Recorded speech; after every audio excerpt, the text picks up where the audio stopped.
డబ్బు, అనారోగ్యం, ఉద్యోగం, వ్యాపారం, అప్పులతో బాధపడుతున్నారా? మీకోసమే launch your future programme.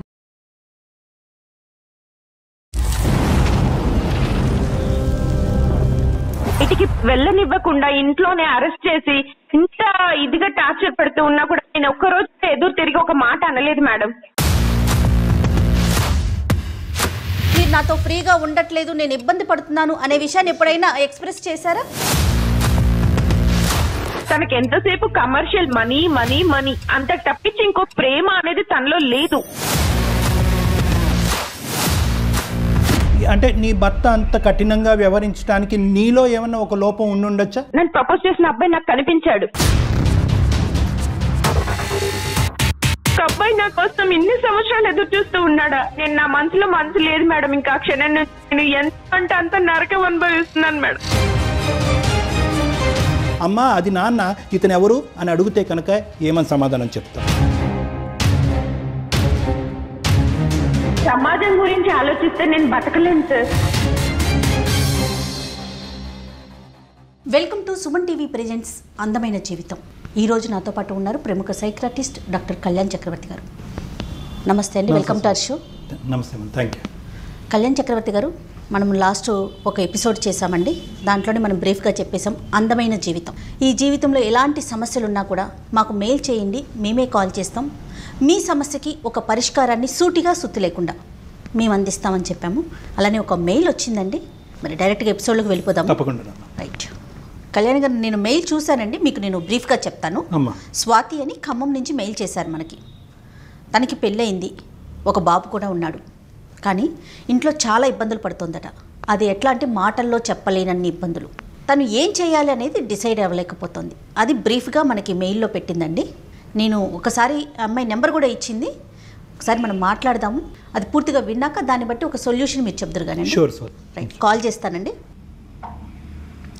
Hello,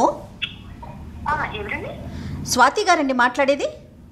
అవునండి, నేను సుమన్ టీవీ నుంచి మాట్లాడుతున్నానండి, అందమైన జీవితం నుంచి. మేడం, గుడ్ మార్నింగ్ అండి. గుడ్ మార్నింగ్ అండి. నాతో పాటు డాక్టర్ గారు ఉన్నారు, ఒక్కసారి మాట్లాడండి. Okay madam. యా, కళ్యాణ్ గారు. అమ్మా స్వాతి, నమస్తే అమ్మా. సార్ నమస్కారం అండి. నమస్తే అమ్మా. నమస్తే అమ్మా. చెప్పు తల్లి, మీ సమస్య ఏంటో చెప్పండి అమ్మా. నాకు పెళ్ళై 5 సంవత్సరాలు అవుతుంది సార్. మా బాబుకి వచ్చేసి 2 years అండి. అసలు ఎంత అంటే ఇంట్లో అంత సమస్య తట్టుకోలేకపోతున్నాను సార్ నేను అసలు ఇక్కడ సమస్యల్ని. ఒకదాన్ని మించి ఒకటి, ఏది చేసినా తప్పు, ఏది మాట్లాడినా తప్పు. ఏదో పెళ్లి చేసుకొని ఇంట్లోకి తీసుకొచ్చారా అంటే తీసుకొచ్చారు, అంతవరకే. పెళ్ళై 2 నెలలు మాత్రం చాలా బాగా చూసుకున్నారు సార్. బాగా అంటే కొత్తగా వచ్చిన అమ్మాయి అని చెప్పి చూసుకున్నారు. 3వ నెల నుంచి అసలు ఇంట్లో పని మనిషి కంటే దారుణంగా అయిపోయింది సార్ నా పరిస్థితి. బయటికి వెళ్ళలేను, ఇంట్లోనే కనీసం ఒక హాల్లో కూర్చొని నేను టీవీ కూడా పెట్టుకుని చూడలేని పరిస్థితిలో ఉన్నాను సార్ నేను. ఎంతసేపు వంట చేశానా, వాళ్ళకు పెట్టానా, నా రూమ్ లో నేను ఉన్నానా, మా అమ్మ నాన్న చూసుకున్నావా, నా బాబుని చూసుకున్నావా అంటాడు తప్పించి నా గురించి ఒక్క సెకండ్ కూడా ఆలోచించాడు సార్. కనీసం ఇన్ని రోజులు అవుతుంది, పెళ్ళై 5 సంవత్సరాలు అవుతుంది, ఏ ఒక్క రోజు నన్ను తిన్నావా అని కూడా అడగడు సార్. అత్తయ్య కానీ, మామయ్య కానీ, మా ఆయన కానీ అసలు ఏ ఒక్క రోజు కూడా నన్ను ఏంటి, ఎందుకు ఇలా ఉంటున్నావని కూడా అడగరు. ఎంతసేపు వాళ్ళకు చేసి పెడుతున్నానా, నాకు ఈ టిఫినా ఆ టిఫినా అంటారు తప్పించి నాకంటూ ఒక మనసు ఉందని, దానికంటూ ఒక రెస్పెక్ట్ ఉందని ఆలోచించారు సార్. స్వాతి, ఒక్క నిమిషం అండి. ఈ విషయం మీరు ఎప్పుడైనా అంటే మీరు నాతో ఫ్రీగా ఉండట్లేదు, నేను ఇబ్బంది పడుతున్నాను అనే విషయాన్ని ఎప్పుడైనా ఎక్స్ప్రెస్ చేశారా? మేడం అసలు నాతోనే మాట్లాడారు మేడం. కనీసం నేను భోజనం పెట్టేటప్పుడు నువ్వు భోజనం చేసావా అని కూడా నాతో అడగడు మేడం. నాతో మాట్లాడు. ఇంకా నేను ఏం చెప్తాను మేడం అతనికి? బాధపడకండి స్వాతి, బాధపడకండి. మీరేం చదువుకున్నారు స్వాతి? మేడం నేను ఎంకామ్ కంప్లీట్ చేశాను మేడం. నాకంటే ఒక సెల్ఫ్ రెస్పెక్ట్ లేదా మేడం? అమ్మ కాదు స్వాతి, అమ్మ ఐఎమ్ సారీ అమ్మా. ఇప్పుడు నీ వయసు ఎంత అమ్మా స్వాతి? నా వయసు ఇప్పుడు 32 సంవత్సరాలు సార్. 32. ఓకే. నీ పాప వయసు ఎంతమ్మా? బాబు అండి. బాబు, సారీ. బాబుకి వచ్చి 2 సంవత్సరాలు sir. I don't want to minimize, అంటే నీ యొక్క సమస్యని మినిమైజ్ చేసేటటువంటి ఉద్దేశం నాది కాదమ్మా. కానీ నేనేమంటున్నానంటే, అంటే నీ భర్త అంత కఠినంగా వ్యవహరించడానికి నీలో ఏమన్నా ఒక లోపం ఉండుండొచ్చా? నువ్వు ఏదన్నా ఒక విధంగా కారణమై ఉండొచ్చా? లేదు సార్, నేను ఏ తప్పు చేయలేదు సార్. కాకపోతే తన ఉద్దేశం ఏంటి అంటే ఎంతసేపు భార్య అంటే బానిస అన్నట్టు ఊహించుకుంటాడు సార్. ఇంట్లోనే ఉండాలి, బయటికి వెళ్ళొద్దు, 4 గోడల మధ్యలోనే ఉండాలి అని తను ఆలోచిస్తాడు సార్. హింస పెట్టేటటువంటి దగ్గర చేయి చేసుకోవటం కానీ, మాటలు అంటం కానీ ఏమైనా ఉందమ్మా? సార్ అసలు అలా కొట్టిన ఆ దెబ్బ 2 రోజులకు మానిపోతుందేమో కానీ సార్, మనసు మీద చేసే ప్రవర్తన, మనసు మాట్లాడే మాటలు తట్టుకోలేకపోతున్నాను సార్. దెబ్బ కొడితేనన్నా అది మానిపోతుందేమో అని నేను ఊరుకునేదాన్ని. అలా కూడా కాదు సార్, మౌనంగా ఉంటూ నన్ను ఏడిపించుకుంటూ ఏంటి సార్, అట్లీస్ట్ సార్ మొన్న ఒక్క 2 రోజుల క్రితము కింద అపార్ట్మెంట్ లో ఒక చీరలు అమ్మాయి ఆవిడ వస్తే చీరలు తెచ్చుకున్నాను సార్ వెళ్ళి. దాని గురించి ఎంత గొడవ చేశారంటే మా అత్తయ్య గారు, ఎలా కొంటావు నాకు చెప్పవా, చెప్పి వెళ్ళవా, కిందే కదా అత్తయ్య, ఎందుకు కిందైనా సరే నాకు చెప్పి వెళ్ళాలి, నువ్వు నాకు చేసి వెళ్ళాలి అని అన్నారు. అసలు ఇంకా చీర చూస్తేనే అమ్మో నాకు వద్దు చీర అని అనిపిస్తుంది, భయం వేస్తుంది సార్. అంత క్రూయల్ గా బిహేవ్ చేస్తున్నారు. ఓకే, ఈ 5 సంవత్సరాల్లో ఈ ప్రయాణం చేయడానికి కేవలం ఒక బాబు ఉన్నాడు, పెద్దలు పెళ్లి చేశారు అనేటటువంటి ఏకైక ఉద్దేశంతో ప్రయాణమా, లేదంటే ఏదన్నా ఒక మంచి గుణం నీ భర్తలో కానీ ఆ కుటుంబంలో కానీ నీకు కనిపించిందా? 24 hours కమర్షియల్ మైండే సార్. మంచి కనిపించలేదమ్మా నీకు స్వాతి? ఏ ఒక్క రోజు అసలు చిన్న జాలి కూడా కనిపించలేదు సార్ నాకు. డాక్టర్ గారి నుంచి ఎలాంటి సలహాని సూచనని మీరు ఎక్స్పెక్ట్ చేస్తున్నారు స్వాతి? మేడం నేను ఇలా ఫేస్ చేస్తూ ఉన్నాను, నన్ను ఎలా అంటే కనీసం ఒక బయటికి వెళ్ళనివ్వకుండా ఇంట్లోనే అరెస్ట్ చేసి ఇంత ఇదిగా టార్చర్ పెడుతూ ఉన్నా కూడా నేను ఒక్కరోజు ఎదురు తిరిగి ఒక మాట అనలేదు మేడం. ఓకే. మా తల్లిదండ్రులకు కూడా నేను ప్రాబ్లం ఫేస్ చేస్తున్నానని వాళ్ళకు కూడా చెప్పలేదు. ఇలా ఉండగా సడన్ గా ఒక రోజు మా హస్బెండ్ మేము అందరం కలిసి మా ఆడపడుచు వాళ్ళ కూతురు పెళ్లికి వెళ్తున్నాం మేడం ట్రైన్ లో. ఓకే. నేను కాలేజ్ చదువు రోజుల్లో మేడం డిగ్రీలో నాకు చాలా ప్రపోజల్స్ వచ్చాయి, బట్ నేను ఏ ఒకటి తీసుకోలేదు. నాకు ఎంతసేపు నా చదువు నాకు ఇంపార్టెంట్ అనే అనుకున్నాను. అదే టైంలో ఒక అతను నన్ను ప్రపోజ్ చేశాడు, నేను దాన్ని రిజెక్ట్ చేసేసాను. కానీ రిజెక్ట్ చేసిన అబ్బాయి ఎలా అంటే నన్ను ఇబ్బంది పెట్టకుండా దూరం నుంచి చూస్తూ జాలిగా నాకు అసలు ఇంకా నేను వద్దన్నా కూడా వినిపించుకోకుండా నా నీడలాగా ఫాలో అవుతుండేవాడు మేడం. కానీ నన్ను ఏ ఒక్కరోజు ఒక మాట అనలేదు, నా దగ్గరికి రావడానికి ప్రయత్నించలేదు నేను రిజెక్ట్ చేసిన తర్వాత. ఇలా సడన్ నాకు పెళ్లి అయిపోయింది, మా పేరెంట్స్ పెళ్లి అని అన్నారు. అబ్బాయి నచ్చిందా అంటే నేను మనసులో ఒక్కసారి అనుకున్నాను ఆ అబ్బాయిని చేసుకుంటే బాగుండేది, ఇతను ఎవరో తెలియకుండా ముక్కు ముఖమ. కానీ ఆ అబ్బాయి మళ్ళీ నాకు ఇంకేం చెప్పలేదు కదా అని ఇప్పుడు మా అమ్మ వాళ్ళు చూసిన అబ్బాయినే నేను పెళ్లి చేసుకున్నాను మేడం. ఇలా ఉంటే సడన్ గా మా హస్బెండ్ తో పాటు నేను ఒక రోజు ట్రైన్ లో ఊరెళ్తూ ఉంటే అందరూ ఫోన్ చేశారు, పడుకున్నాము. నేను హ్యాండ్ వాష్ చేసుకోవడానికి వెళ్ళాను మేడం. సడన్ గా అబ్బాయి కనిపించాడు, నన్ను ప్రపోజ్ చేసిన అబ్బాయి నాకు కనిపించాడు. అసలు కనిపించగానే కాసేపు అలానే ఉండిపోయాను మేడం. నేను ఇంకా షాక్ లో ఉండిపోయాను, నాకేం మాటలు రావట్లేదు. ఓకే. ఎలా ఉన్నావు అని నన్ను అడిగితే అని ఏదో తల ఊపుతూ సమాధానం చెప్పాడు, అంతే తప్పించి ఇంకేమీ లేదు. ఎంతకాలం క్రితం అమ్మా ఇది స్వాతి? ఒక రీసెంట్ ఒక 2 months అవుతుంది సార్. నాకు పెళ్ళయింది, ఒక బాబు అని అంటే తెలుసు అని అన్నాడు. మరి మీ వైఫ్ ఏది అని నేను అడిగాను. లేదు నేను పెళ్లి చేసుకోలేదు, నువ్వే నా జీవితం అని అనుకున్నాను, ఇంకా నీ స్థానంలో నేను ఇంకెవరిని ఊహించుకోలేను, నాకు నువ్వు తప్పించి ఇంకెవ్వరు వద్దు అని చెప్పి నేను ఇట్లానే ఉండిపోయాను అని అన్నాడు. అసలు ఇంకా నాకేం మాట్లాడాలో కూడా అర్థం కాలే మేడం తన మాట అన్నప్పుడు.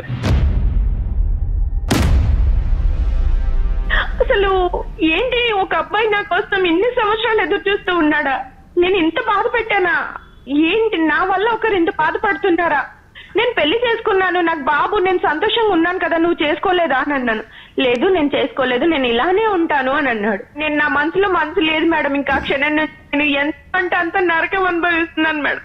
ఊరుకోండి బాధపడకపోతున్నాను మేడం. అసలు ఇంట్లో పరిస్థితి ఇలా ఉంది, తను అలా కనిపించగానే నా మనసు ఒక్క క్షణము అరే నేను ఇతన్ని చేసుకుంటే సంతోషంగా ఉండేదాన్నేమో అనిపించింది. బాగా చూసుకో, దూరం నుంచి అయినా సరే ఎంత కేరింగ్ అంటే మేడం, నాకు ఫీవర్ వచ్చిందంటే ఎవరి చేతనో మెడిసిన్ పంపించేవాడు, అంత బాగా చూసుకున్నాడు మేడం నన్ను. మీకు మీ మీద అంత కేర్ చూపించారు కదా, అలాంటప్పుడు మీకు ఇంట్లో చెప్దాము ఇతనితో నా జీవితం బాగుంటుందేమో అని అనిపించలేదా ఆ రోజుల్లో? ఆ రోజుల్లో ఎంతసేపు నాకు చదువుకోవడము, మా నాన్న అమ్మ ఎలా చెప్తే నేను అలా వినేదాన్ని మేడం. వాళ్ళకి ఏది మంచి అనిపిస్తే అలా చేస్తారు, ఈ లవ్వులు ఇవన్నీ కరెక్ట్ కాదు అని అనిపించేది. ఈ 2 నెలలు బట్టి నీ మనసులో అతను మళ్ళీ మెదులుతున్నాడు అనేటటువంటి అంశం నీ భర్తకి ఏ కోసానన్నా అర్థమైందమ్మా? తెలిసిందా అతనికి ఏమన్నా? నీకు పాస్ట్ లవరు లేదు, తెలీదు, ఏంటి అని కూడా పట్టించుకోడు సార్ తను అసలు.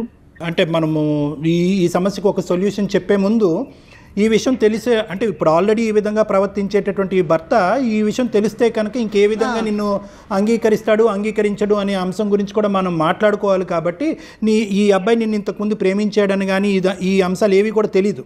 మీ భర్త గారికి? సార్ నేను అసలు అతను ప్రేమించకపోయినా నేను అసలు ఈయనతోని ఉండలేను సార్. నా బాబుని తీసుకుని బయటికి వెళ్ళిపోయి నా కాళ్ళ మీద నేను బతకాలనుకుంటున్నాను సార్. ఇలాంటి జీవితం నాకు వద్దు సార్. ఉన్నదే ఒక్క జీవితం, ఆ జీవితం కూడా సంతోషం లేకుండా 5 సంవత్సరాల టైం నేను వృధా చేస్తున్నాను. ఇంకా ఎందుకు సార్ నాకు ఇలాంటి హస్బెండ్ అవసరమా సార్? స్వాతి, అతను కనిపించకపోయినా మీ ఆలోచన ఇదే విధంగా ఉండేదంటారా? Yes madam, yes. నేను ఇంకా అదే డిసిషన్ కి వచ్చేసాను మేడం. నేను తింటూ ఉండలేను. నా బాబు తీసుకొని నేను బయటికి వెళ్ళిపోయి నేను ఏదో జాబ్ చేసుకుంటే నా అబ్బాయి కోసమే నేను బతుకుతాను మేడం. ఇంకా తను వద్దు, నా వల్ల అవ్వట్లేదు మేడం ఇంకా భరించడం. మీ ఎక్స్ లవర్ అతని పేరేంటమ్మా? అబ్బాయి పేరు Anand sir. Anand. Okay, clear కట్గా జయ మేడంకి ఇప్పుడు ఒక మాట చెప్పావు. ఇతను పరిచయం అయినా పరిచయం అవ్వకపోయినా కూడా నేను ఈ మ్యారేజ్లోంచి బయటకు వచ్చేసి నా కాళ్ళ మీద నా కొడుకుతో పాటు ఉండుండేదాన్ని అనేటటువంటి మాట మీరు చెప్తున్నారు కదమ్మా? అది ఎప్పుడు జరుగుండేది? ఇప్పుడు ఇమీడియట్గా జరుగుండేదా? ఒక 5 సంవత్సరాల తర్వాత జరుగుండేదా? ఒక 10 సంవత్సరాల తర్వాత జరుగుండేదా? ఆల్రెడీ ఈ ఆలోచన నువ్వు ట్రైన్ ఎక్కక ముందే వచ్చిందా, లేదంటే ట్రైన్ ఎక్కి దిగిన తర్వాత వచ్చిందా? సార్ నాకు ట్రైన్ ఎక్క ముందు నుంచి నేను ఇంకా వద్దు, నాకు తింటోని జీవితం వద్దు, నా వల్ల అవ్వట్లేదు, నేను ఏదో ఒకటి డిసైడ్ చేసుకొని నా బాబుని నేను తీసుకొని వెళ్ళిపోవాలి అని ఫిక్స్ అయిపోయాను సార్. రైట్ అమ్మా. ఇప్పుడు ఏంటి తల్లి, ఇప్పుడు నువ్వేం కోరుకుంటున్నావు? అంటే నీ మనసులో మెదులుతున్న ప్రశ్నలు ఏంటి? నేను తనతో ఉండాలి అనుకుంటున్నాను, అది కరెక్టా కాదా, ఏం చెయ్యాలి, నాకు అసలు నా సమస్య ఏంటి, నేను ఏమైపోతున్నానని కూడా నాకు అర్థం అవ్వట్లేదు సార్. ఏదో ఒక సొల్యూషన్ మీకు చెప్పండి. నేను చేసేది కరెక్టా కాదా, నాకు ఎలా ఉండాలి, ఏంటి, బయట ప్రపంచం ఇలా ఉంది. అంటే ఇక్కడ 3 ఇష్యూస్ నాకు క్లియర్ కట్గా కనిపిస్తున్నాయమ్మా. ఒకటి, ఇక్కడ నీ భర్త పెట్టేటటువంటి కష్టం వల్ల బయటపడుతున్నారా? ఆనంద్ కనిపించినటువంటి జ్ఞాపకాల వల్ల బయటపడుతున్నారా? లేదంటే ఆనంద్ ఇప్పుడు వరకు పెళ్లి చేసుకోకుండా మీ గురించే వేచి ఉన్నందుకు ఆ ప్రేమను మళ్ళీ గుర్తుపడి అది జాలి కలగటం వల్ల మళ్ళీ అతనికి రీకనెక్ట్ అవుతున్నారు? ఈ 3 అంశాలమ్మా. This is the first aspect that we have to clear. ఎందుకంటే ఈ ఇష్యూలో మీరు ఇరుక్కుపోవటం వల్ల ఒక విధమైనటువంటి ఒక మానసిక ఒత్తిడిలోకి లోన్ అవటం వల్ల దీనికి అనుభవిస్తున్నాను సార్. అవునమ్మా, ఖచ్చితంగా తెలుస్తా ఉంది ఆ క్షోభను అనుభవిస్తున్నావు అని చెప్పి. డాక్టర్ గారు, ఇక్కడ ఇంకొక విషయం కదా కళ్యాణ్ గారు, ఇప్పుడు అమ్మాయిని చూసినప్పుడు స్వాతి ఆనంద్ వాళ్ళ పరిచయం పెళ్లి కాకముందు ఇద్దరు సింగిల్ గా ఉన్నారు, కానీ ఇప్పుడు స్వాతి పరిస్థితి అది కాదు, తన చేతిలో ఒక బాబు ఉన్నాడు కదా. షూర్ మ్యామ్, నేను ఆ విషయంలో కాన్ఫిడెన్స్ ఇస్తాను మేడం. ఎందుకంటే నేను చూసినప్పటి నుంచి ఎన్నో అనాథ పిల్లలకి చాలా మంది చాలా బాగా చూసుకునేవాడు మేడం. అలాంటిది నా బాబుని చూసుకోడా అన్న నమ్మకం నాలో ఉంది. జయ గారు చెప్పినట్టుగా నీ మీద ఉండేటటువంటి ప్రేమ నీ కొడుకు మీద చూపెట్టగలడా? ఈ ప్రశ్నకి వినండి స్వాతి, ఒక్కసారి వినండి. నీకు రానున్న రోజుల్లో వచ్చేటటువంటి ప్రశ్నలు, ఒకటి, నిజంగా అప్పుడు ఉండేటటువంటి ప్రేమ ఇప్పుడు కూడా ఆనందంలో అదే పదిలంగా ఉందా అనేటటువంటిది ఒకటి. నెంబర్ 1, పెళ్ళి కానటువంటి స్వాతిని పెళ్ళి అయిన తర్వాత ఒక కొడుకుతో వచ్చినటువంటి స్వాతిని ఒకే విధంగా ఆనంద్ చూడగలదా అనేటటువంటిది రెండో ప్రశ్న. మూడో ప్రశ్న, నీ కన్న కొడుకుని ఇప్పటికీ నేను అడగలేదు, నీ భర్త నీ కన్న కొడుకుని ఎలా చూసుకుంటాడమ్మా అనేటటువంటి ప్రశ్న నేను అడగలేదు. ఎందుకంటే కేవలం ఇంతకుముందు it is a decision that you have to take, but now you have to take a decision on behalf of your self. నీ గురించి, నీ కొడుకు గురించి, ఇద్దరు గురించి డెసిషన్ తీసుకోవాలి. రేపొద్దు నీ కొడుకు పెద్ద అయిన తర్వాత అమ్మా అది నాన్న ఇతను ఎవరు అని అడిగితే కనుక ఏమని సమాధానం చెప్తా? ఇప్పటి వరకు మీ భర్తతో పోరాడుతున్నటువంటి వ్యక్తి ఎవరైతే కనుక ఒంటి చేత్తో పోరాడుతున్నటువంటి వ్యక్తి ఎవరైనా ఉన్నారంటే అది స్వాతి ఒక్కటే. ఎవరు సలహా తీసుకోలేదు, ఎవరు సూచన తీసుకోలేదు, నీ భర్తని ఎక్కడికైనా తీసుకెళ్లి కౌన్సిలింగ్ చేయించాలనేటటువంటి ఆలోచన మీకు రాలేదు. పెద్దల సమక్షంలో కూర్చోపెట్టి స్వాతి ఇది అనుభవిస్తుంది అయ్యా, కొద్దిగా ఒక విధంగా ఈ విధంగా బాధపడుతుంది, నువ్వు బిజినెస్లో మునిగి తేలుతున్నావు, ఆ అమ్మాయిని రిస్ట్రిక్ట్ చేస్తున్నావు, హింస పెడుతున్నావు, ఆ అమ్మాయికి ఒక ఫ్రీడమ్ కావాలి, ఒక స్వేచ్ఛ కావాలి అనేటటువంటి మాట ఎవరితోనూ చెప్పించలేదు. నువ్వెంత చెప్పావో మాకు తెలీదు, ఎవరి ద్వారా చెప్పించావు. సో నేనేంటంటే ఈరోజు అమ్మ అంత ప్రేమించేటటువంటి వ్యక్తి దగ్గరికి వెళ్ళిపోవమ్మా అని చెప్పడం నాకు చాలా ఈజీ. కానీ రానున్న జీవితంలో ఎదురయ్యేటటువంటి ప్రశ్నకి నువ్వు బదులు చెప్పుకుంటూ ఉండగలవా? ఆ మనోధైర్యం, ఆ గుండె ధైర్యం నీలో ఉందా? రేపొద్దున సమాజం అడిగేటటువంటి ప్రశ్నలు, నీ తోబుట్టువులు ఎవరైతే పెళ్లి కాని వాళ్ళు ఉన్నారో వాళ్ళు అడిగేటటువంటి ప్రశ్నలు, మీ తల్లిదండ్రులు అడిగేటటువంటి ప్రశ్నలకి సమాధానం చెప్పగలవా?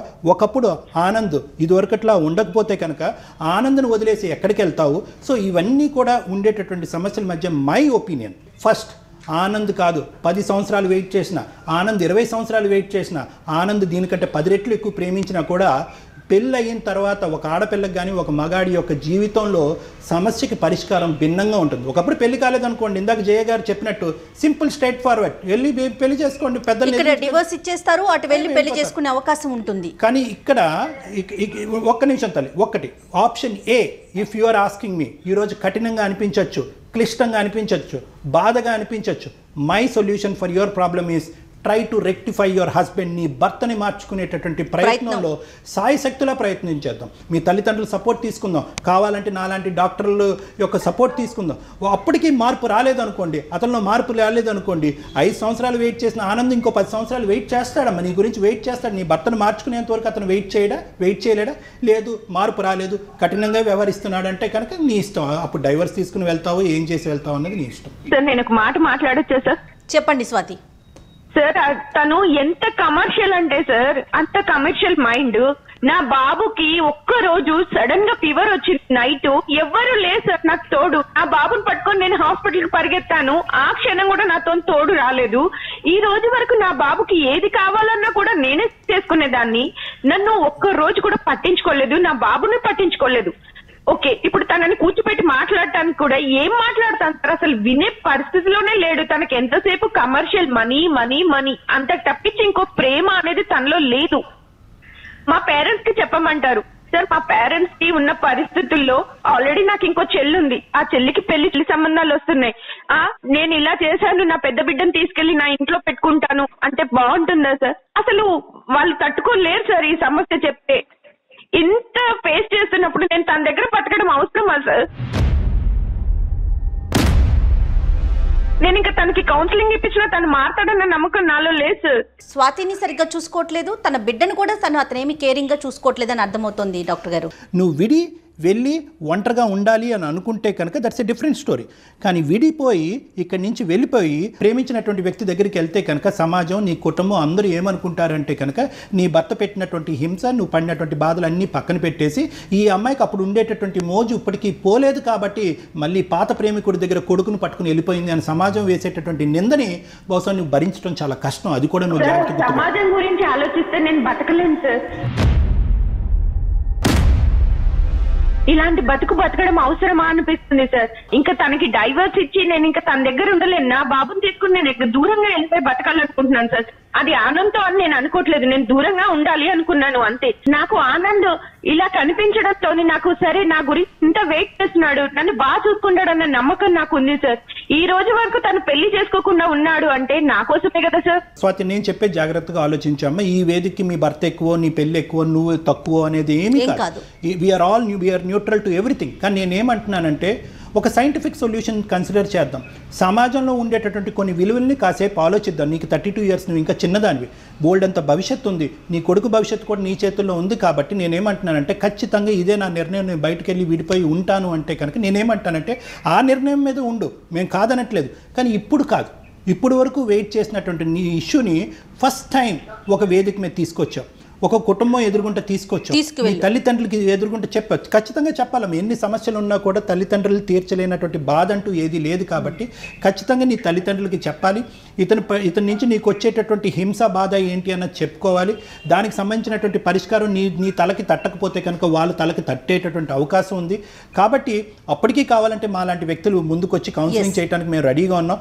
ఇవన్నీ పరిష్కారాలు వెతికిన తర్వాత అప్పటికీ అవ్వకపోతే కనుక your door is still open, నీ తలుపు ఇంకా తెరిచే ఉంది. నువ్వు కావాలంటే డివోర్స్ తీసుకుని నీ కొడుకుతో పాటు వెళ్ళిపో, తర్వాత ఆనందం చేసుకుంటావో XYZ నువ్వు చేసుకుంటావో అనేది దట్స్ ఎ డిఫరెంట్ స్టోరీ. మీ కాళ్ళ మీద మీకు నిలబడే ధైర్యం కనుక ఉంటే, ఇప్పుడు డాక్టర్ గారు చెప్పిన పాయింట్స్ అన్ని ఒక్కసారి ఆలోచించుకోండి స్వాతి. డెఫినెట్గా నేను అన్నట్లుగా మీ కాళ్ళ మీద మీరు నిలబడగలరు. ఆ ధైర్యం కనుక మీకు ఉంటే నిర్ణయం తీసుకోవచ్చు. అంతే కదండి కళ్యాణ్ గారు? అంతే మేడం. నా కాళ్ళ మీద నేను బతకాలనుకుంటున్నాను, నాకు తనతో జీవితం వద్దు మేడం. గుడ్ లక్ అమ్మా, వి ఆల్వేస్ ఎంకరేజ్ అమ్మా. ప్రతి ఆడపిల్ల తన కాళ్ళ మీద తను నిలబడాలి, తన జీవితం, తన భవిష్యత్తు, ఆర్థికంగా ఒక వ్యక్తి, ఒక ఇండివిజువాలిటీ తనకు ఉండాలి అనేటటువంటిదే మా ఉద్దేశం కూడా అమ్మా. కానీ but it should not be at the cost of bigger problems. ఒక పెద్ద ప్రాబ్లంను కొని తెచ్చుకుంటూ నీ కాళ్ళ మీద నిలబట్టడం అనేది కాదు, రెండూ జరగాలి. కాబట్టి జాగ్రత్తగా ఆలోచించుకోమని, నీకు అవసరం ఉంటే కనుక మేము ఎప్పుడు రెడీగానే ఉన్నాం నీకు హెల్ప్ చేయడానికి. జీవితం చాలా అందమైంది స్వాతి, ఆ విషయాన్ని దృష్టిలో పెట్టుకోండి. అందమైన జీవితం వైపు అడుగులు వేయండి. Thank you so much ma'am. Thank you అమ్మా. గుడ్